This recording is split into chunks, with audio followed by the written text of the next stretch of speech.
ఓం శుక్లాంబరధరం విష్ణుం సశివర్ణం చతుర్భుజం ప్రసన్నవదనం ధ్యాయేత్ సర్వవిఘ్నోపశాంతయే అని స్వామివారి నమస్కారం చేసుకుని మనము మన ఆది పర్వలో చిత్రరథుడు ఇప్పుడు పాపము దగ్ధరథుడు ఆయన కథ, ఆయన చెప్తూ ఉన్న కథ, మన కథ వింటూ వస్తూ ఉన్నాము. ఇంకట్లా జరిగింది. ముందు కథగా చూసుకుందాము.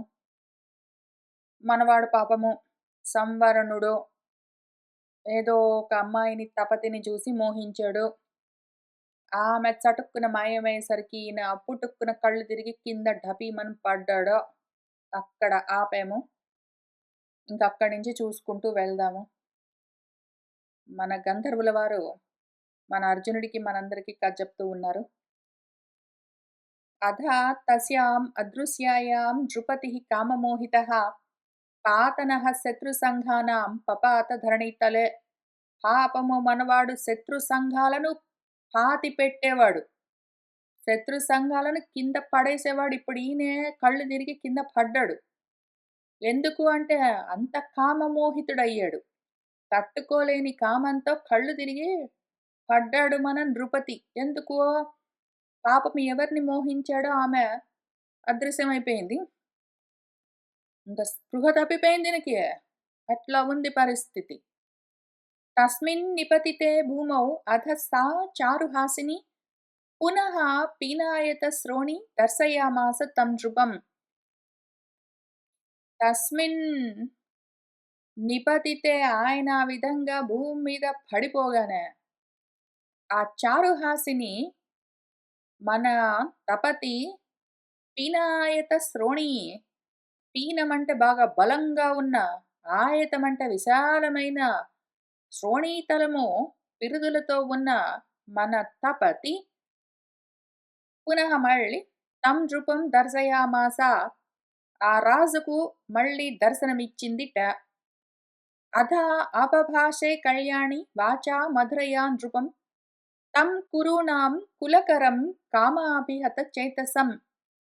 అథ ఇంకప్పుడు మన కళ్యాణి కలమైన వాక్కులతో, మృదువైన వాక్కులతో ఆ రాజుతో, ఆ కురుకులాన్ని వృద్ధి పొందించే వాడితో, ఇప్పుడు ఆ కురుకులం పక్కన పెట్టి ఆ కామంతో మనసంతా చెదిరిపోయి ఉన్నవాణ్ణి చూసి ఆయనతో ఈ విధంగా ఆబభాషే మాట్లాడుతూ ఉన్నదామేమన్నదంటే, ఉత్తిష్టోత్తిష్ట భద్రంతే నత్వం అర్హసి అరిందమా మోహం నృపశార్దూలా గంతుం ఆవిష్కృతః అక్షితౌ. ఈ భూమి మీద అవతరించిన వాడా, ఓ నృపశార్దూలా, ఓ అరిందమ శత్రుమర్దన, ఉత్తిష్టోత్తిష్ట లే లే లే లే, ఏం అట్టపడ్డావో కళ్ళు తిరిగి. అయ్యయ్యో, తే భద్రం నీకు మంచే కలుగుతుందిలే కానీలే లేలే. త్వం నువ్వు ఓ రాజా ఈ విధంగా మోహం గంతుం నా అర్హసి, ఈ విధంగా మోహం పొందరాదు ఇంకలే. ఏవముక్తః అథ నృపతిః వాచా మధురయా తథా తదర్శ విపులశ్రోణీం తాం ఏవ అభిముఖే స్థితాం. ఏవముక్తః ఈ విధంగా చెప్పబడ్డవాడై మన రాజుగారు ఆ మధురమైన వాక్కులు విన్నాడు. విపులమైన శ్రోణీతలంతో ఉన్న ఆమెను చూశాడు. తాం ఏవ అభిముఖే స్థితం, ఎదురుగా నిలబడ్డ ఆమెనే కళ్ళప్పగించి దదర్శ చూస్తూ ఉన్నాడు. అధ తాం అసితాపాంగీం అబభాషే నరాధిపః మన్మథ అగ్నిపరీతాత్మ సందిగ్ధ అక్షరయా గిరా. అధ ఇంకా మన నరాధిపుడు రాజుగారు తాం అసితాపాంగీం, నల్లటి పెద్ద పెద్ద కన్నులతో కడగంటి చూపులతో చూస్తూ ఉన్నది. ఇంకా మన్మధుడి అగ్ని తాపము విపరీతమైపోయింది ఈయనకు. మనవాడి మనసుకో మాటలు తడబడుతున్నాయి, సందిగ్ధంగా ఉన్నాయి అక్షరాలు. ఏం మాట్లాడుతున్నాడో తెలియకుండా ఉన్నది. అస్పష్టంగా ఉన్న అక్షరాలతో పదాలన్నీ తడబడుతూ ఉంటే, మాటలన్నీ తడబడుతూ ఉంటే, అటువంటి మాటలతో ఆయన ఆమెతో మళ్ళీ ఆవభాషే అంటూ ఉన్నాడు. ఆయన ఏమంటున్నాడంటే, సాధు మాం అసితాపాంగే కామార్థం మత్తకాసిని భజస్వ భజమానం మాం ప్రాణాః హి ప్రజహంతి మాం త్వదర్థం హి విశాలాక్షి మామయం నిశితైః శరైః కామః కమలగర్భాభే ప్రతివిద్యన్న శామ్యతి గ్రస్తం ఏవ అనాక్రందే భద్రే కామమః అసినా సా త్వం పీనాయత శ్రోణి పర్యాప్నుहि శుభాననే త్వయి అధీనా హి మే ప్రాణాః కిన్నరోద్గీతభాషిణి చారు సర్వ అనవద్యాంగి పద్మేందు సదృశాననే నహి అహం త్వదృతే భీరు శక్షే జీవితుమాత్మనా తస్మాత్ కురు విశాలాక్షి మయి అనుక్రోశం అంగనే భక్తం మాం అసితాపాంగే న పరిత్యక్తుం అర్హసి త్వం హి మాం ప్రీతియోగేన త్రాతుమర్హసి భామిని గాంధర్వేణ చ మాం భీరు వివాహేన ఏ హి సుందరి వివాహానాం హి రంభోరు గాంధర్వః శ్రేష్టః ఉచ్యతే అన్నాడు. Same to same, no difference. మన తాతగారు, ఆయన పేరేమి, దుష్యంతుల వారు శకుంతలకి ఏం చెప్పాడో, ఈ యయాతి మన దేవయానికి ఏం చెప్పాడో, వీళ్ళందరూ అవే చెప్తారు, అవే మాటలు. అసలు యాక్చువల్గా మన వ్యాసుల వారు కాపీ పేస్ట్ చేస్తారని నాకు అనుమానం. ఆయన ఏం చెప్తున్నాడంటే, ఓ మత్తకాసిని, మత్తెక్కించే ప్రకాశంతో ఉన్నదానా, కామార్తుణ్ణి, కామంతో ఆర్తితో ఉన్నాను. ఓ అసిత అపాంగే, నల్లటి కడగంటి చూపులతో ఉన్నదానా, భజమానం, నిన్ను చేరుకున్న, మాం నన్ను, నువ్వు సాధు భజస్వ, బాగా చేరుకో, నేను నిన్ను చేరుకున్నాను, నువ్వు నన్ను చేరుకో.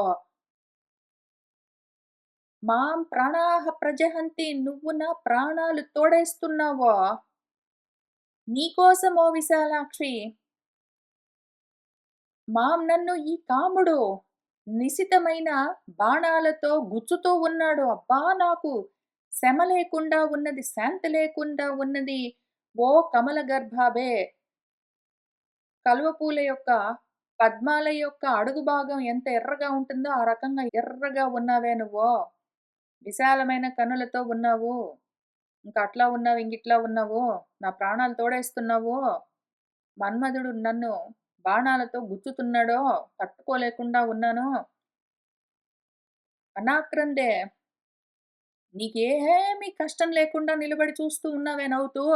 ఓ భద్రే, ఓ మంగళస్వరూపురాల, కామమన్న మహా అసిన, కామమన్న పెద్ద కత్తితో నేను గ్రస్తం ఏవా, కోయబడుతూ ఉన్నాను.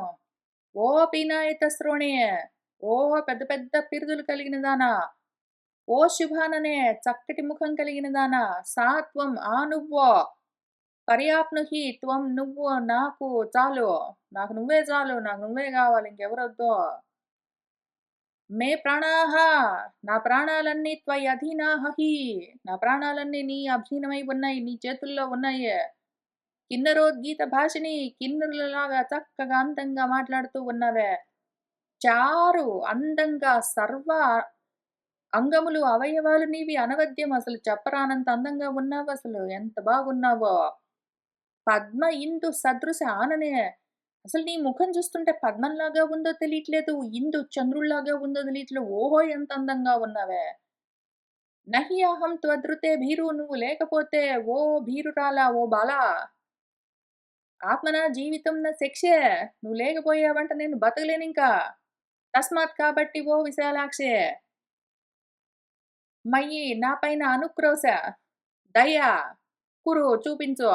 ఓ అంగన, భక్తుణ్ణి నీకు, నిన్ను భజిస్తున్నాను. మాం, నన్ను, ఓ అసితాపాంగే, పరిత్యక్తం, వదిలిపెట్టడానికి నార్హసి, నన్ను వదిలిపెట్టకే, నన్ను చేరు, నువ్వు లేకపోతే చచ్చిపోతాను. త్వం, నువ్వు, మాం, నన్ను, ప్రీతి యోగేన, ప్రేమగా, త్రాతుమర్హసి, నన్ను రక్షించు ఓ భామిని. ఓ బీరు, ఓ అమ్మాయి, ఓ సుందరి, గాంధర్వ వివాహం అని ఒకటున్నది. ఆ వివాహంతో ఏహే నన్ను చేరు. మనం పెద్దాళ్ళతో మాట్లాడేది లేదు, ఎవరిని పలకరించేది లేదు, మంచి చెడు మాట్లాడుకునేది లేదు, ఏమీ లేదు. నువ్వంటే నాకిష్టం, నువ్వంటే నాకిష్టం, నువ్వంటే నాకిష్టం. అబ్బాయి ఎంత అందంగా ఉన్నావు. నువ్వు లేకపోతే నేను బతకలేను. నన్ను పెళ్లి చేసుకో. పెళ్ళంటే ఇప్పుడు అర్జెంట్‌గా హఠాత్తుగా కావాలి కాబట్టి గాంధర్వ వివాహం. ఓకే. వచ్చేయి. ఓ రంబోరు. ఏదో అరటి బోదెల్లాంటి ఊరువులు కలిగిందనా? వివాహానాం అసలు పెళ్ళిళ్ళల్లో గాంధర్వ వివాహమే శ్రేష్టమని జెప్తారు. వచ్చేయి అన్నాడు. మన తపతేమన్నదంటే, నా అహం ఈశాత్మనః రాజన్ కన్యా పితృమతిః అహం. మయి చేదస్తి తే ప్రీతిః యాచస్వ పితరం మమ. యదా హి తే మయా ప్రాణాః సంగృహీతాః నరేశ్వర. దర్శనాత్యేవ భూయః త్వం తథా ప్రాణాన్ మమ ఆహర. न चाहम् ईशा देहस्य तस्मात् नृपति सतमा. समीपं न उपगच्छामि न स्वतन्त्रा हि योषितः. का हि सर्वेषु लोकेषु विसृताभिजनं नृपं कन्या नाभिलषेत् नाथं भर्तारं भर्तवत्सलम्. तस्मात् एवं गते काले याचस्व पितरं मम आदित्यं प्रणिपातेन तपसा नियमेन च. न चेत् कामयेते दातुं तव माम् अरिमर्दन. भविष्यामि अधत्ते राजन् सततं वशवर्तिनि. अहं हि तवती नाम सावित्री अवरजा सुता. అస్య లోక ప్రదీపస్య సవితుః క్షత్రియర్షభ. ఇంకది ఇంకెళ్ళు. This is the plan of action. నువ్వు వచ్చే అంటే రాను. నేనొక పద్ధతి చెప్తాను. నువ్వు చెప్పిన నీ వివాహ పద్ధతి కాదు. నేను చెప్పే నా పద్ధతి మనిద్దరం ఫాలో అవ్వాలి. అది రూలు. నువ్వు చెప్పినట్టు నేను వినను. నేను చెప్పినట్టు నువ్వు విను. ఏమంటే అహం నేను ఆత్మనః ఈశ నా. నా మీద నాకు అధికారం లేదు. మా నాన్న ఒకడున్నాడు. నేను కన్యను, పితృమతినై ఉన్నాను. మా నాన్న చెప్పిన మాట వింటాను. మయి నా మీద తే నీకు ప్రీతిః అస్తి చేత్. నా మీద నీకు ప్రేమున్నదంటే పోయి నువ్వు మమ పితరం యాచస్వ. మా నాన్నని అడుగు నన్నిచ్చి పెళ్లి చెయ్యమని. ఓ రాజా, నా చేత నీ ప్రాణాలు గ్రహించబడ్డాయి. నేను నీ ప్రాణాలు తోడుతున్నాను అన్నావు గదా! నాకు గూడా సేమ్ టు సేమ్ అట్లానే ఉన్నది. ఓ నరేశ్వర, ఓ రాజా. అసలు దర్శనాత్ ఏవ నిన్నిట్లా చూస్తూనే అట్లనే లవ్ ఎట్ ఫస్ట్ సైట్. చూడగానే ప్రేమలో పడ్డాను టపీమని. అసలు నువ్వు గూడా భూయః బాగా భయంకరంగా తథా అదే విధంగా నేను నీ ప్రాణాలెట్లా లాగుతున్నానో నువ్వు అట్లనే నా ప్రాణాలను హరిస్తున్నావు మనోహర. అయితే మాత్రం ఒక మాట చెప్తున్నాను ఓ నృపతి సతమా. ఈ దేహానికి నేను ఈశ్వరుడిని గాదు. ఈ దేహం పైన నాకు కంట్రోల్ లేదు. అందుకని స్వతంత్రంగా నేను నీ దగ్గరికి రాలేను. అసలు యోషితః ఆడపిల్లలెవరైనా వాళ్ళంతట వాళ్ళు కోరుకున్న వాళ్ళని చేరతారేంటి? రారు. కాబట్టి నువ్వేం చెయ్యంటే, వెళ్ళి మా నాన్ననడుగు.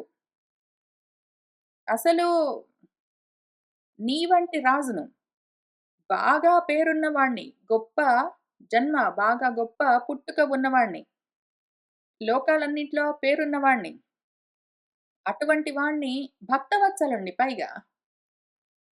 అట్లాంటి వాణ్ణి భర్తగా, నాథుడిగా ఏ కన్య కోరుకోదు? నేను గూడా కోరుకుంటున్నాను. నువ్వు నాకు కావాలి. కానీ పోయి మా నాన్ననడుగు. తస్మాత్ అందుకని. ఏవం గతే కాలే. ఆ కాలమొచ్చింది. అందుకని పోయి నువ్వు మమ పితరం యాచస్వ. మా నాన్నని పోయి అడుగు. ఎట్లా అడుగుతావంటే ఆ ఆదిత్యుణ్ణి ప్రణిపాతేన తపసా నియమేన చ. ప్రణిపాతం చెయ్యి. ఇంకా సాష్టాంగ ప్రణామాలు పోయి ఆయన కాళ్ళ మీద బడు. తపస్సుతోటి, నియమాలతోటి, వాటితోటి, వీటితోటి మా నాన్నని ప్రసన్నుణ్ణి చేసుకో. ఒకవేళ ఓ అరిమర్దన, ఓ శత్రుమర్దన, మా నాన్న నన్ను తవ నీకు నన్ను తవ నీకు దాతుం కామయతే చేత్. నన్ను నీకు కన్యాదానంగా ఇవ్వాలని ఒకవేళ అనుకున్నాడు అనుకో. ఇంకప్పుడు ఓ రాజన్, ఓ రాజా, తే భవిష్యామి. నేను నీ దాన్నవుతాను. సతతం వశవర్తిని అయి ఉంటాను. నీ వశంలో ఉంటాను. నువ్వు చెప్పినట్టు వింటాను. ఇంతకి నేనెవరని నువ్వు అడగలేదు. కానీ నేనే చెప్తున్నాను పట్టు. అసలు నీకు పేరు గూడా అడిగే అవసరం లేదా?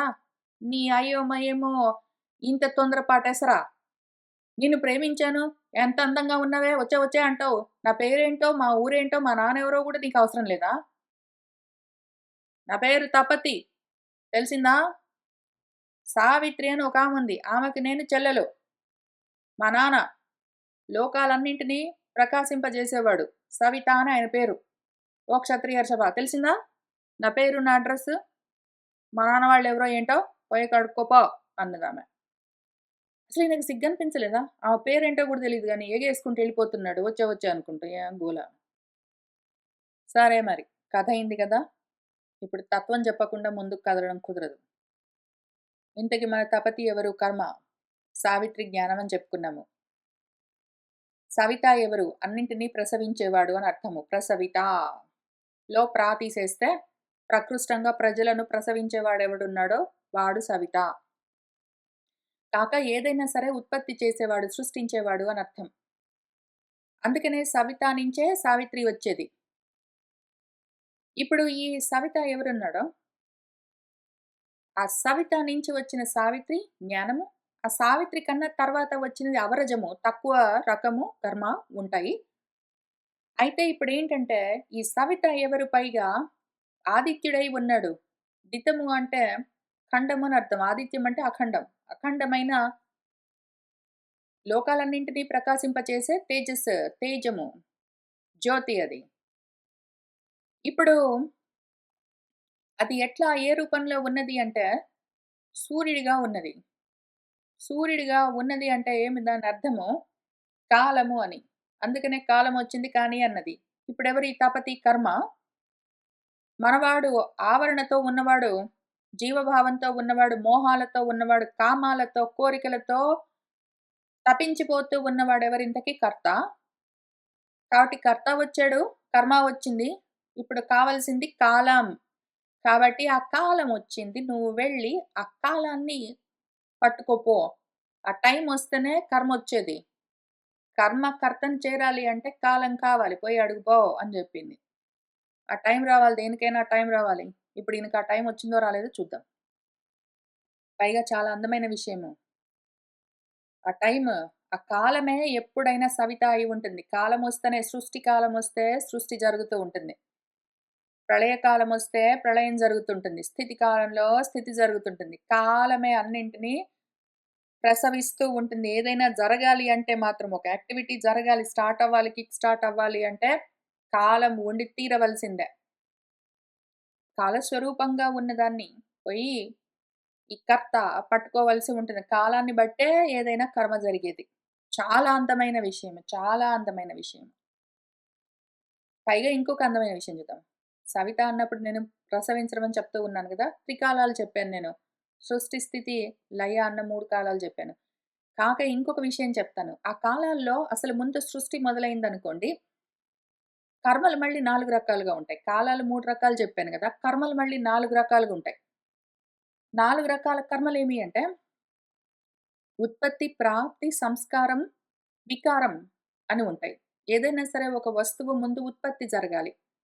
ఆ ఉత్పత్తి అయిన దాన్ని మనము ప్రాప్తించుకోవాలి. ఆ ప్రాప్తించుకున్న దాన్ని మనం పర్సనలైజ్ చేసుకుంటాము. అప్పుడు సంస్కరించుకొని శుద్ధి చేస్తాము. ఒకవేళ అందులో ఏమైనా ఎక్స్‌ట్రా మనకక్కర్లేనివి ఉంటే తొలగిస్తాము. లేదా అందులో కొంచెం ఏమైనా తక్కువ ఉంటే దాన్ని పూరిస్తాము. అవసరమైతే కొంచెం మార్పులు, చేర్పులు చేసుకుంటాము.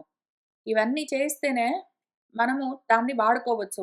అప్పుడేమవుతుంది ఆ కార్యము, అవ్యక్తంగా ఉన్న కార్యము కర్త చేస్తూ ఉంటే, ఆ కాలమొచ్చినప్పుడు ఉత్పత్తి, ప్రాప్తి, సంస్కార వికారాలతో మార్పులు చెంది, అది ఒక కార్యంగా పరిణామం చెందుతుంది. ఇప్పుడింతకీ కార్యం అవ్వలేదు. కర్మ ఉన్నది, కర్త ఉన్నాడు. కాలం ఇంకా రాలేదు. కాలం కోసం చూస్తున్నారు వీళ్ళు. కాలం కోసం ఇంకా ఆగి ఉన్నాం మనము. కాలం ఓకే అంటే నెక్స్ట్ స్టెప్ స్టార్ట్ అవుతుంది. అది ఇక్కడ ఉన్న విషయము కథగా చెప్తూ ఉంటారు వ్యాసుల వారు. గంధర్వుల వారు మళ్ళీ మనకు కథ చెప్తున్నారు. మళ్ళీ కొంచెం కథ చూసుకుందాం. మళ్ళీ నా గొంతు మారుస్తాను మొత్తం అంతా. ఏమంటారు దాని పేరు ఏదో హరికథ నేనే, బుర్రకథ నేనే, నటుడు నేనే, అన్నీ నేనే. రైటర్ మాత్రం మన వ్యాసుల వారు. ఏవముక్త్వా తతః తూర్ణం జగామ ఊర్ధ్వం అనిందితా. సహ తు రాజా పునః భూమౌ తత్రైవ నిపపాతః. పాపము మన రాజుగారు ఈ రకంగా ఆమె ఆ అనిందిత మన తపతి చెప్పవలసింది ఉక్త్వా చెప్పింది. తూర్ణం వెంటనే అక్కడి నుంచి జగామ మళ్ళీ ఎళ్ళిపోయింది. ఊర్ధ్వం పైకెళ్ళిపోయింది రివ్వున. మళ్ళీ మనవాడి గుండె టప్పుమని పగిలింది. ఆయన దబీమని భూమి మీద. తత్రైవ అక్కడే నిపపాత పడిపోయాడు పాపం. అమాత్యః సానుయాత్రః తు తం దదర్శ మహావనే. క్షితౌ నిపతితం కాలే శక్రధ్వజమివ ఉచ్ఛ్రితం. ఆయనకొక అమాత్యుడున్నాడు కదా పాపం.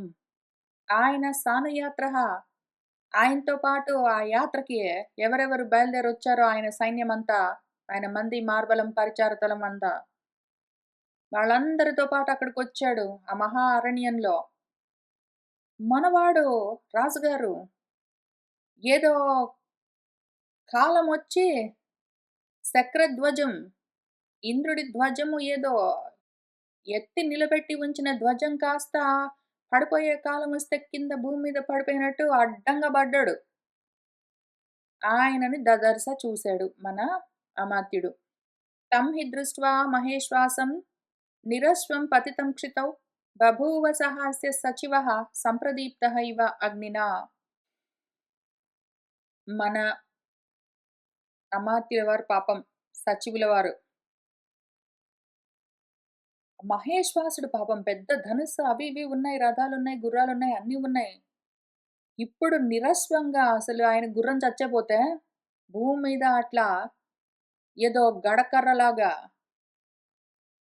పడి ఉన్నవాణ్ణి చూసి అగ్నినా సంప్రదీప్తః ఇవ ఏదో అగ్నితోటి రగిలిపోతున్నట్టు ఎంత తపించిపోయాడో పాపం. ఆ విధంగా బభూవ ఉన్నాడు మన సచివుడు.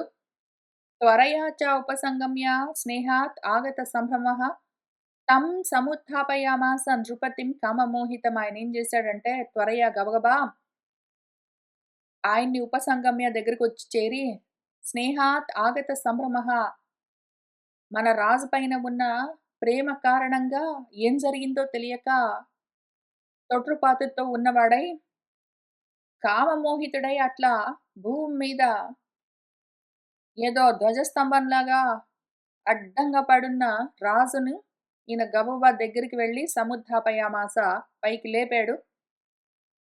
భూతలాత్ భూమిపాలేశం పితా ఇవ పతితం సుతం ప్రజ్ఞయా వయసా చ ఏవ వృద్ధః కీర్త్యా దమేన చ.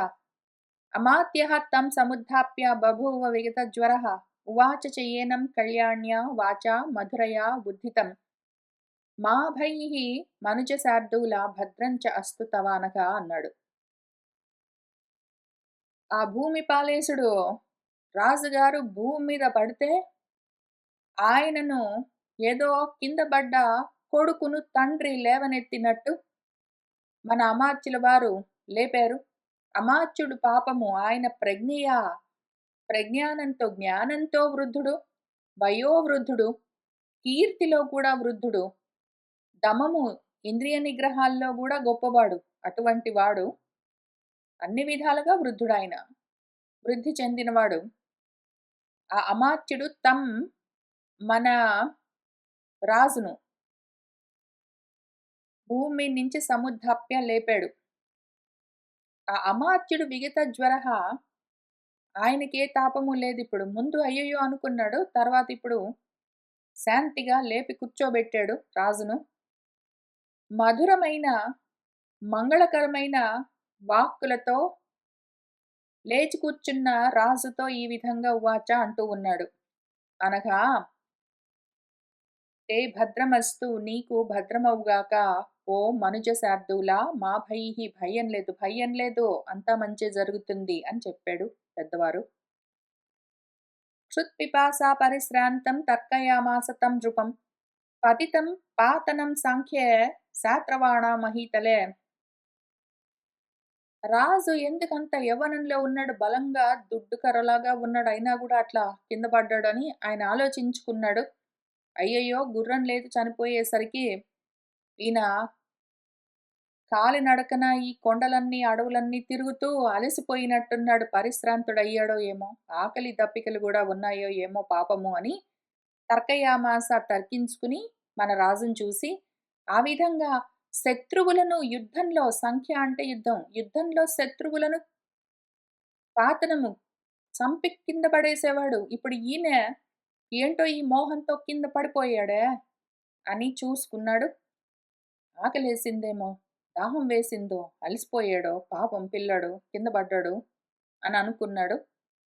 వారిన అథ సుసీతేన శిరః తస్య అభిషేచయత్ అస్పృశన్ ముకుటం రాజ్ఞః పుండరీక సుగంధినా.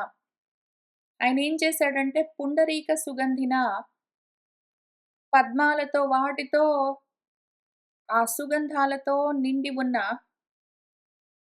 పరిమళ భరితమైన సుసీతేన చల్లటి వారిన నీటితో రాజు యొక్క తలపైన అభిషేకం ఆయన పైన నీళ్లు చిలకరించాడు. కానీ మళ్ళీ జాగ్రత్తగా ఉన్నాడు. ఆయన ముకుటం పైన, కిరీటం పైన మాత్రం నీళ్లు చిలకరించలేదు ఎందుకో. ఆయన తలపైన కిరీటానికి తాకకుండా నీళ్లు చల్లాడు. ఏంటో మరి ఈ సిస్టమ్ ఏంటో మరి. ఏదో ఒకటి ప్రయత్నం అయితే చేశాడు. ఇంతకైనా నిద్ర లేపిన ఆయన సొమ్మసిల్లి ఉంటే అందులో నుంచి లేపినట్టున్నాడు. తతః ప్రత్యాగత ప్రాణః తద్బలం బలవాన్ నృపః సర్వం విసర్జయామాస తం ఏకం సచివం వినా. మనవాడు ఏం చేశాడంటే నృపః రాజుగారు ఆ బలవంతుడు ఇంక బలం వచ్చింది ఆయనకు కొంచెము. తర్వాత ఏం చేశాడంటే ప్రత్యాగత ప్రాణః మళ్ళీ ఆయన ప్రాణాలు తిరిగి వచ్చాయి. ఈలోగా ఏం చేశాడంటే తద్బలం ఆయన సైన్యం ఉన్నది కదా, దాన్ని సర్వం మొత్తాన్ని ఏకం సచివం వినా ఆయన సచివుణ్ణి మాత్రం ఉంచి మిగిలిన వాళ్ళందరినీ విసర్జయామాస పంపించేశాడు. సైన్యము, పరివారము అందరూ వచ్చారు కదా, వాళ్ళందరినీ మళ్ళీ వెనక్కి తిప్పి పంపించేశాడు. ఒక్క సచివుణ్ణి మాత్రం ఉంచుకున్నాడు. ఉంచుకుని ఆయనకి ఈయన కష్టాలన్నీ చెప్తూ ఉన్నాడు. తతః తస్య ఆజ్ఞయా రాజ్ఞః విప్రతస్థే మహద్బలం సహ తు రాజా గిరిప్రస్థే తస్మిన్ పునః ఉపావిశత్. తస్య రాజ్ఞః ఆజ్ఞయ రాజుగారి ఆజ్ఞ ప్రకారము ఆ మహాబలం ఆయన సైన్యమంతా విప్రతస్థే వెనక్కి తిరిగి వెళ్ళిపోయిన తర్వాత ఆ రాజుగారు అదే గిరిప్రస్థంలో అదే కొండ చర్యల పైన పునః మళ్ళీ ఉపావిశత్ మళ్ళీ కూలబడ్డాడు. తతః తస్మిన్ గిరివరే శుచిః భూత్వా కృతాంజలిః ఆరిరాధయిషుః సూర్యం తస్థౌ ఊర్ధ్వభుజః క్షితౌ. ఇంకా ఏమి మార్గం లేదు, ఒకటే మార్గం. ఆయన ప్రియురాలు ఆయనకు ఒక దారి చూపించిపోయింది కదా, పోబోయి మా నాన్నని ఏదో విధంగా ప్రసన్నుణ్ణి చేసుకొని. మరి ఈయనకి ఇంకొక ఐడియా వచ్చింది మధ్యలో. ఆయనకే సొంతంగా వచ్చిందో ఆయన సచివుడితో కలిసి మాట్లాడుకున్నాడో గాని ఈయన ఏం చేశాడంటే తతః ఇంకప్పుడు తస్మిన్ గిరివరే ఆ కొండపైనే శుచిః భూత్వా శుచి అయి కాళ్ళు చేతులు అవన్నీ కడుక్కునే కృతాంజలి చేతులు జోడించి అక్కడ ఊర్ధ్వ భుజః చేతులు రెండు పైకి చాచి భూమి మీదే తస్థౌ నిలబడి సూర్యుణ్ణి ఆరాధించడం మొదలుపెట్టాడు. జగామ మనసా చెయ్యేవ వశిష్టం ఋషి సత్తమం పురోహితం అమిత్రజ్ఞః తథా సంవరణః నృపః. డైరెక్ట్‌గా సూర్యుడిని ఒకవైపు ఆరాధన చేస్తూనే ఉన్నాడు శరీరపరంగా. మనసా ఇంకొక పని చేస్తున్నాడు ఈయన. ఈయనేం చేస్తున్నాడంటే ఈయనకు ఒక పురోహితుడున్నాడు వశిష్ఠుడని. ఆ వశిష్ఠుడన్న ఆయన పురోహితుడిని, ఆ ఋషి సత్తముణ్ణి మనస్సులోనే కోరుకుంటూ ఉన్నాడు.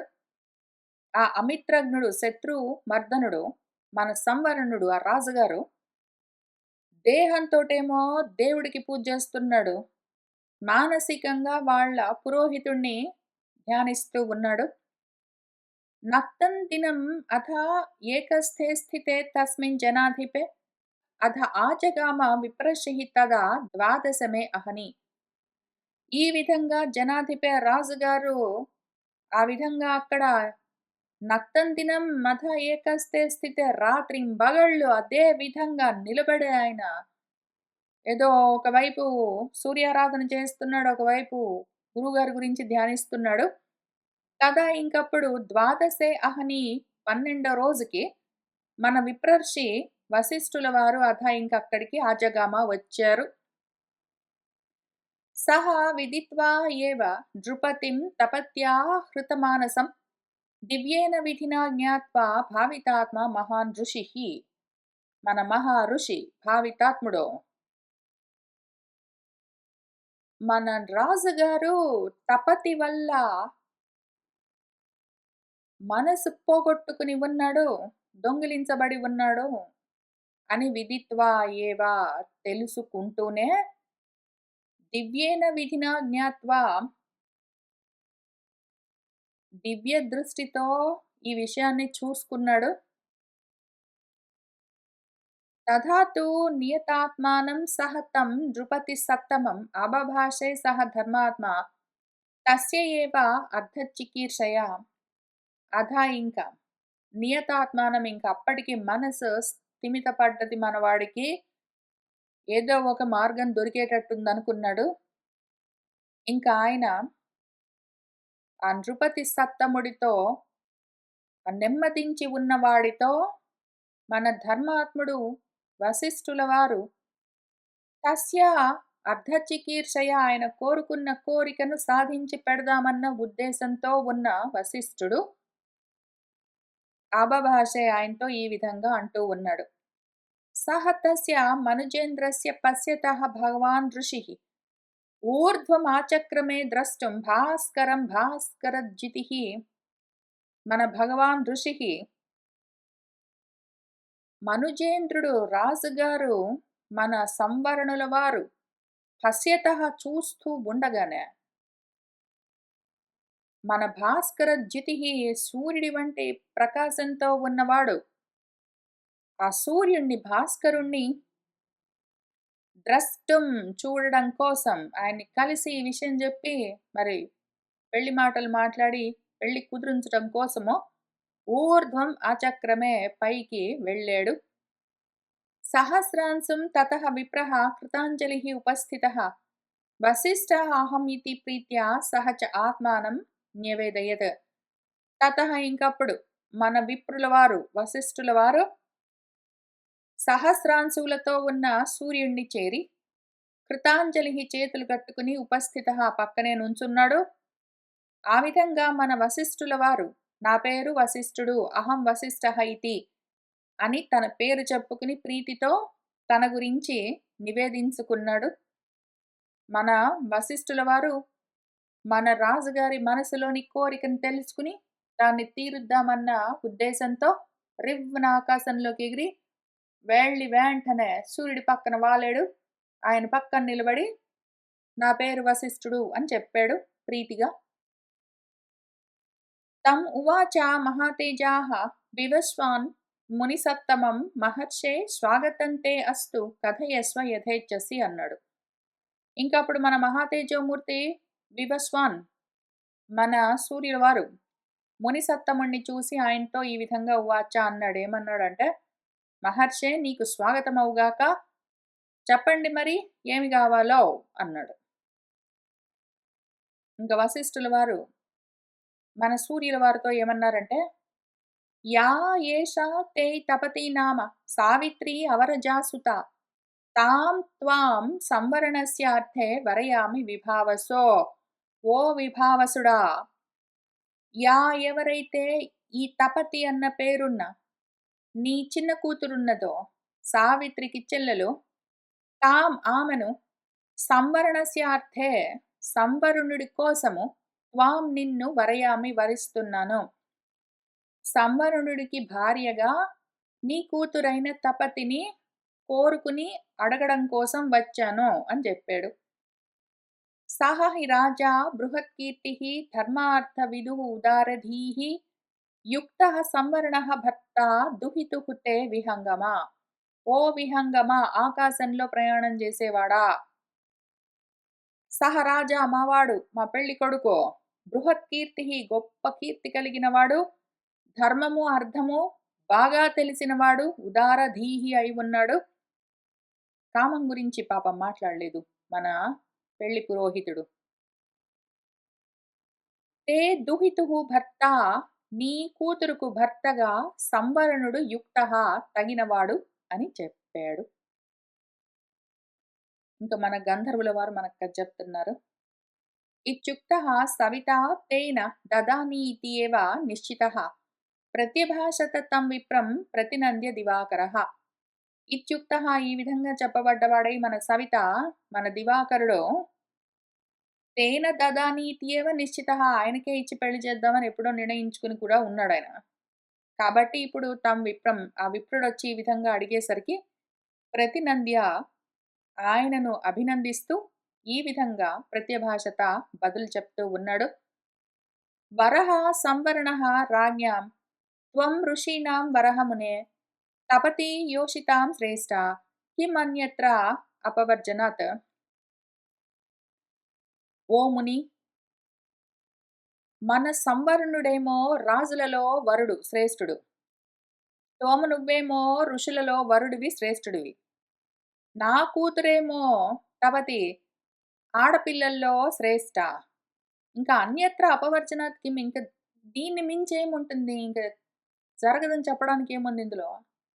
కాబట్టి గొప్ప వరుణ్ణి పుచ్చుకుని వచ్చావు, తప్పకుండా పెళ్లికి అంగీకరిస్తున్నాను అన్నాడు మామగారు. తతః సర్వానవద్యాంగీం తపతీం తపనః స్వయం దదౌ సంవరణస్య అర్థే వసిష్ఠాయ మహాత్మనే ప్రతిజగ్రాహ తాం కన్యాం మహర్షి తపతీం తదా. తతః ఇంకప్పుడు అన్ని విధాలుగా చెప్పరానంత అందంగా ఉన్నదామె, ఏ కళంకము లేకుండా ఉన్నది. అటువంటి తపతిని మన తపనుడు స్వయంగా సంవర్ణుడి కోసము భార్యగా ఆ మహాత్ముడైన వశిష్ఠుడికి దదౌ ఇచ్చి పంపిస్తూ ఉన్నాడు. మన మహర్షి తదా ఇంకప్పుడు తపతిని ఆ కన్యను ప్రతిజగ్రాహ మన సంవర్ణుడి కోసము కన్యాదానంగా స్వీకరించాడు. వశిష్ఠ ఆదా ఇంతవరకు వచ్చాక నాకు ఒక ప్రశ్న వచ్చింది. మనవాడు ఎందుకో వశిష్ఠుణ్ణి పంపించాడు ఈ విషయం కనుక్కుని రామని, వాళ్ళ నాన్నకెందుకు చెప్పలేదో. మనవాడికి అంటే మన సంవరణుడికి నాన్నగారు ఎవరు కథాపరంగా అని ఊరికినే ఆలోచన కలిగింది. కథ పక్కన పెడితే తత్వపరంగా పాపం ఆ సవితే కదా అన్నింటికి ప్రసవిత అయి ఉన్నారు. సరే, ఈలోగా మళ్ళీ కథ. వశిష్ఠ విసృష్ట చ పునః ఏవ ఆజగామః యత్ర విఖ్యాతకీర్తిః సహ కురూణాం వృషభః అభవత్. మన వశిష్ఠుడు ఇంకప్పుడు విసృష్ట వెళ్ళి వస్తానని సెలవు పుచ్చుకుని ఆయన సరే అని పంపించిన తర్వాత పునరేవ మళ్ళీ తిరిగి ఆజగామ ఇక్కడికి వచ్చాడు. ఎక్కడికి అంటే ఎక్కడైతే మన కురూణాం వృషభః కౌరవుల్లో శ్రేష్ఠుడు విఖ్యాత కీర్తి గొప్ప ప్రఖ్యాతిగాంచిన కీర్తి కలిగిన వాడున్నాడు సంవరణుడు, అక్కడికి మళ్ళీ ఆయన తిరిగి వచ్చాడు. వస్తూ ఆయన కోరుకున్న అమ్మాయిని కూడా భార్యగా తెస్తూ ఉన్నాడు. సహ రాజా మన్మథావిష్టః తద్గతేన అంతరాత్మన దృష్ట్వా చ దేవకన్యాం తాం తపతీం చారుహాసినీం వశిష్ఠేన సహ ఆయాంతీం సంహృష్టః అభ్యధికం బభౌ. సహ రాజా మన రాజుగారు మన్మథావిష్టుడై ఉన్నాడు. పాపం మన్మధుడు ఆవేశించాడు ఆయన్ని. తద్గతేన అంతరాత్మన ఇంకా ఆమె మీదే మనసంతా పెట్టుకుని ఆయన మొత్తము తద్గతమై ఉన్నాడు. ఆ దేవకన్యను ఆ తపతిని ఆ చారుహాసిని ఇంకా చాలా అందంగా నవ్వుతూ ఉన్నది. ఆమెను దృష్ట్వాచ చూస్తూనే వశిష్ఠుడితో పాటు సహా ఆయాంతి వస్తున్న ఆమెను చూసి అభ్యధికమైన సంహృష్ట బబౌ ఇంకా అభ్యధికమైన సంతోషం ఆయనకి చెప్పరానంత ఆనందం కలిగింది. హృచ్రే ద్వాదశ రాత్రేతు తస్య రాజ్ఞః సమాపితే ఆజగామ విశుద్ధాత్మ వశిష్ఠ భగవాన్ ఋషి. ఆ 12 రోజులు ఎంత కష్టం మీద గడిచాయో మన రాజుగారికి. ఇంక చివరికి ఆ 12 రాత్రులు గడిచేసరికి ఆ విధంగా అవి సమాప్తమయ్యేసరికి మన విశుద్ధాత్మ వశిష్ఠుల వారు భగవాన్ ఋషి అక్కడికి అజగామ వచ్చారు. తపసా ఆరాధ్య వరదం దేవం గోపతిం ఈశ్వరం లేభే సంవరణ భార్యాం వశిష్ఠస్య ఏవ తేజసా. ఇంకా మన సంవరణుల వారు ఒకవైపు ఆ ఈశ్వరుడు గోపతి, గోవులు అంటే కిరణాలని అర్థము. కిరణాలకు పతి అయినవాడు సూర్యుడు. ఆ సూర్య భగవానుడిని, ఆ వరదుడిని తపస్సు చేత ఆరాధిస్తూ, ఒకవైపు మన వశిష్ఠుల వారి తేజస్సుతో ఆయన కోరుకున్న అమ్మాయిని భార్యగా లేభే పొందాడు. తతః తస్మిన్ గిరిశ్రేష్ఠే దేవగంధర్వ సేవితే జగ్రాహ విధివత్ పాణిం తపత్యాహ సహ నరర్షభ రాజుగారు దేవగంధర్వ సేవితే దేవతల చేత గంధర్వుల చేత సేవింపబడుతూ ఉన్న ఆ శ్రేష్టమైన గిరిపైనే అక్కడే మన తపతిని విధిపూర్వకంగా పాణిగ్రహణం చేశాడు. వశిష్ఠేన అభ్యనుజ్ఞాతః తస్మిన్నేవ ధరాధరే సహ అకామయత రాజర్షిః విహర్తుం సహ భార్యయా.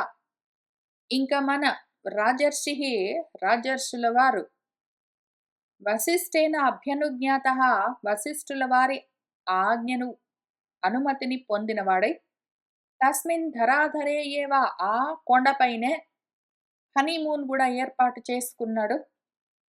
భార్యయా సహా తన భార్యతో పాటు అక్కడే ఆ పర్వత ప్రాంతాల్లోనే విహరించడం కోసం ఆయన అకామయత కోరుకున్నాడు. తతః పురే చ రాష్ట్రే చ వాహనేషు బలేషు చ ఆదిదేశ మహీపాలః తం ఏవ సచివం. తదా ఇది ఫస్ట్ చేస్తారు వాళ్ళు. పెళ్లి చేసుకోగానే పనులన్నీ మానేస్తారు. ఏంటో విషయము. అసలే పెళ్లి చేసుకున్నాడు ఆయన. చేసుకున్నాక ఇంక అక్కడక్కడ తిరుగుతూ ఉన్నాడు. తన పురాన్ని, తన రాష్ట్రాన్ని, తన వాహనాలను, తన సైన్యాన్ని, తన మొత్తాన్ని అంతా తదా ఇంకప్పుడు ఆ మహీపాలుడు రాజుగారు సచివం ఏవ ఆదిదేశ ఆ సచివుడికే ఇచ్చేసాడు. ఇంక నువ్వెళ్ళు, నేనిక్కడ ఆడుకుంటాను నా భార్యతో. వశిష్ఠుడు ఆల్రెడీ ఎళ్ళిపోయాడు. నువ్వుండి ఇక్కడేం చేస్తావు? నువ్వెళ్ళి రాజ్యాన్ని నువ్వు పాలిస్తూ ఉండు. నా పేరు మీద రాజ్యాన్ని నువ్వు మెయింటైన్ చేస్తుండు. నేను తర్వాతొస్తాలే అని పంపించేశాడు. ఒకరోజు, 2 రోజులు గాదు మళ్ళా పైగా. నృపతిం తు అభ్యనుజ్ఞాయ వసిష్ఠः అథ అపచక్రమే సహ అపి రాజా గిరౌ తస్మిన్ విజహార అమరోపమః. అమరోపమః దేవతలతో సమానమైన మన రాజుగారు ఆ గిరిపైనే ఆ విధంగా విహరిస్తూ ఉన్నారు మన నృపతి రాజుగారు.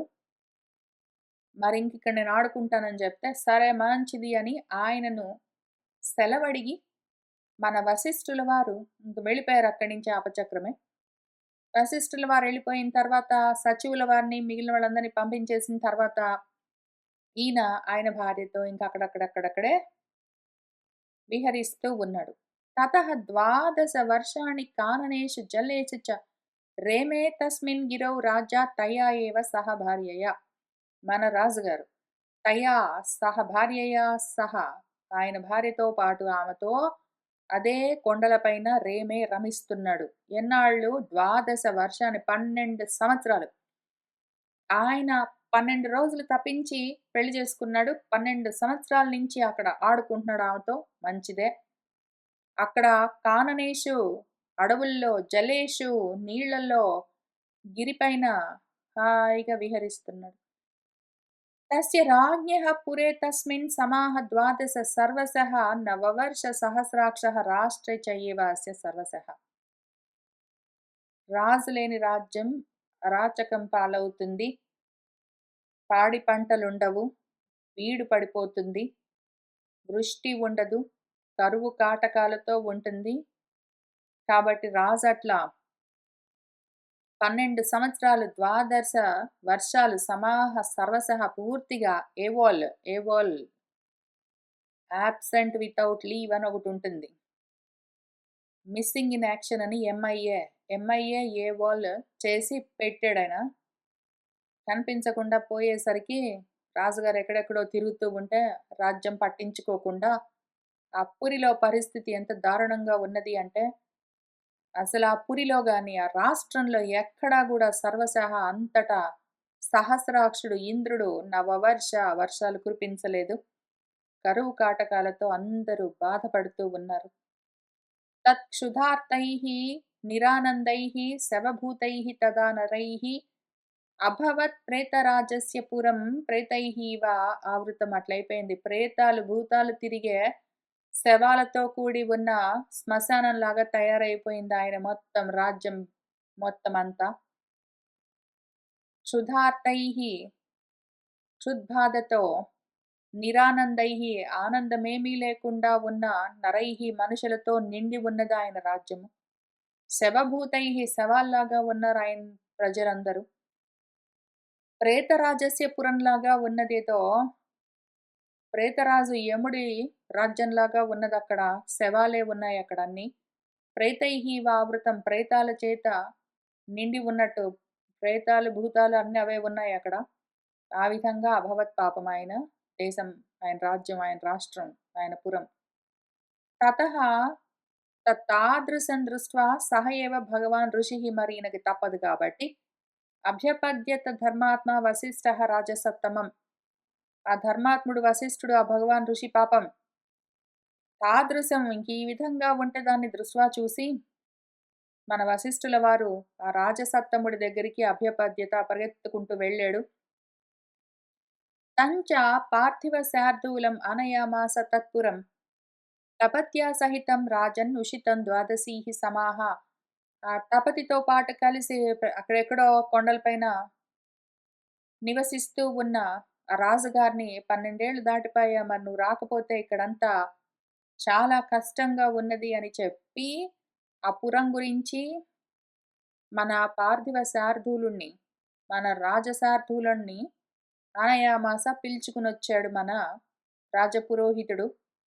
తతః ప్రవృష్టః తత్ర ఆసీత్ యథా పూర్వం సురారిః తస్మిన్ నృపతి శార్దూలే ప్రవిష్టే నగరం పునః. ఇంకా తస్మిన్ నృపతి శార్దూలే మన రాజుగారు పునః తిరిగి నగరం ప్రవిష్టే నగరంలోకి ప్రవేశించగానే, ఓ సురారిహ, ఓ అర్జున, యథాపూర్వం ఇంతకు ముందులాగానే తత్ర అక్కడంతా ప్రవృష్టః చక్కగా వర్షం కురిసింది. తతః స రాష్ట్రం ముముదే తత్పురం పరయా ముద తేన పార్థివ ముఖ్యేన భావితం భావితాత్మన. తతః ఇంకా తత్పురం ఆ పురమంతా సరాష్ట్రం రాష్ట్రంతో సహా పరయాముద పరమ సంతోషంతో ముముదే ఆనందించింది. మన పార్థివ ముఖ్యుడు ఆ భావితాత్ముడు మళ్ళీ భావించి వెనక్కి తిరిగొచ్చాడు. వాళ్ళ మీద దయ చూపించి తిరిగొచ్చేసరికి, వర్షాలు కురిసేసరికి, మళ్ళీ పాడి పంటలన్నీ ఉండేసరికి ప్రజలందరూ ఎంతో సంతోషిస్తూ ఉన్నారు. తతః 12 వర్షాణి పునః ఈజే నరాధిపః పత్న్యా తపత్యా సహితః యథా శక్రః మరుత్పతిః. తతః ఇంకా మళ్ళీ మన నరాధిపుడు, ఈయనకు 12 ఏంటో నంబర్, ఈయన 12 ఏంటో నంబర్. 12 అంటే మళ్ళీ ఇటు వెళ్దాం ఒకసారి మన తత్వార్థం వైపుకి. కథ సరే గాని 12 అంటే ప్రాబబ్లీ రాష్ట్రం అంటే దేహము అనుకుంటే కూడా ఈ 10 ఇంద్రియాలు, ఒక మనసు, ఒక బుద్ధి మొత్తం కలిపి 12 ఏంటో మరి. ఈ లెక్క ఇంకా మనం సరిగ్గా డీకోడింగ్ చేయాలి. మన గురువుగారు వ్యాసుల వారు మొత్తం ఇన్ఫర్మేషన్ చెప్పేసరికి ఇక్కడ ఉంటే కనిపెడదాము, లేకపోతే ఇంకెక్కడైనా మనం చదువుతున్న ఉపనిషత్తుల్లో కనిపిస్తే చూసి మనం కోరిలేట్ చేసుకుందాము. కానీ ఏంటో ఒక 12 నంబర్ చాలా స్పెసిఫిక్‌గా 12, 12, 12 అని చెప్తున్నారు. 12 అని తప్పట్లేదు, ఆయన మాట అక్కడి నుంచి కదలట్లేదు కాబట్టి ఏదో విషయం చెప్తున్నారు ఆయన, కథ కాదు. సరే, మనకది కనిపించగానే, మన దృష్టి అంతవరకు వ్యాపించగానే మనము దాన్ని తెలుసుకుందాం. ఈలోగా కథ మాత్రం చూద్దాము. 12 సంవత్సరాలట మన రాజుగారు పునః మళ్ళీ ఈజే యజ్ఞాలన్నీ చేస్తూ ఉన్నట. అంటే కర్మలు మొదలుపెట్టాడు మనవాడు. ఆయన భార్య తపతితో పాటు సహితః కూడినవాడై శక్రుడు మరుత్పతి, మరుత్తులకు పతి అయిన శక్రుడు ఇంద్రుడు ఏ విధంగా యజ్ఞాలవన్నీ చేస్తాడో అంత ఘనంగా చేస్తూ ఉన్నట. ఏవం ఆసీత్ మహాభాగా తపతీ నామ పౌర్వికి తవ వైవస్వతి పార్థ తాపత్యహత్వం యయా మతః. ఓ పార్థ, ఇది కథ. ఏవం ఈ విధంగా తపతి నామ మహాభాగా, తపతి అన్న పేరున్న ఒక భాగ్యవంతురాలు, తవ పౌర్వికి నీ పూర్వీకురాలు ఆసీత్ ఉండేది. ఆమె వైవస్వతి వివస్వాన్ యొక్క కూతురు. ఆమె పేరు తపతి కాబట్టి త్వం నువ్వు ఆమె పేరు పైన తాపత్యః తాపత్యుడివి అని పిలువబడుతూ ఉన్నావు అని మతః అది విషయము. తస్యాం సంజనయామాస కురుం సంవరణః నృపః తపత్యాం తపతాం శ్రేష్ఠ తాపత్యః త్వం తతః అర్జున. ఓ అర్జున, తస్యాం ఆమెకు మన సంవరణుడు వీళ్ళిద్దరికీ ఒక కొడుకు కలిగాడు. ఆ కొడుకు పేరు కురు. ఆ కురు అన్నవాడి పేరు పైనే మీ అందరికీ కౌరవులు అని పేరొచ్చింది. పైగా ఈ కురు వాళ్ళ అమ్మగారు తపతి.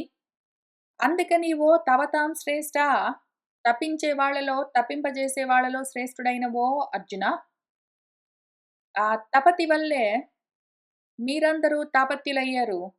అందుకని తతహత్వం నువ్వు తాపత్యః, నిన్ను తాపత్య అని పిలిచింది నేను అందుకనే అని మన గంధర్వుల వారు తపతి గురించి చెప్పారు. ఎందుకు నన్ను తపత్య అని పిలుస్తున్నావో, నా పేరు కౌంతేయుడు కదా అంటే, కుంతి అన్న దానికన్నా వెనక్కి వెళ్ళు నువ్వు, ఇంతవరకే చూడకు, దాని వెనక కూడా చూస్తూ ఉండు అని మూలాల దాకా వెళ్ళి మొదటి నుంచి చెప్తూ వస్తూ ఉన్నాడు. ఇంకా పూర్తిగా మూలం దాకా వెళ్ళిపోలేదు. అసలు మూల కారణం ఏదున్నదో, ఇంకా ఫైనల్ అల్టిమేట్ కాజ్ అక్కడి దాకా ఇంకా వెళ్ళలేదు. కానీ కొంతవరకు మూలాల్లోకి వెళ్ళి అక్కడి నుంచి చెప్తూ వస్తూ ఉన్నాడు. ఇప్పుడు మన అర్జునుడు ఇంత విని వెంటనే, అసలు ఈ వశిష్ఠుడు ఎవరండి గురువుగారు, ఆయన గురించి చెప్తారా అని అడిగితే, మళ్ళీ కొన్ని అధ్యాయాలు మన గంధర్వుల వారు వశిష్ఠుడి ఉపాఖ్యానం చెప్తారు. వశిష్ఠుడు ఎవరు అని మనకు బాలకాండలో రామాయణంలో కూడా తెలుసు. ఆ కథ అంతా చాలా విస్తారంగా వాల్మీకి మహర్షి మనకు రాసిచ్చారు. అనగనగా విశ్వామిత్రుడని ఒక రాజు ఉన్నాడు. ఒకానొక సమయంలో ఆయన వేటకు వెళ్ళాడు. అక్కడ వశిష్ఠుల వారు ఆయన ఆవు కనిపిస్తే ఆ ఆవు కావాలని కోరుకున్నాడు. ఏంటో యుద్ధాలన్నీ జరిగాయి. తర్వాత నేను కూడా బ్రహ్మర్షిని అవుతాను అనుకున్నాడు. ఆయన ముందు రాజర్షి అయ్యాడు. తర్వాత ఏంటో అయ్యాడు. చివరికి ఏమైపోయాడని మొత్తం అంతా బాలకాండ అంతా అదే కథ ఉంటుంది కదా, చాలా భాగము.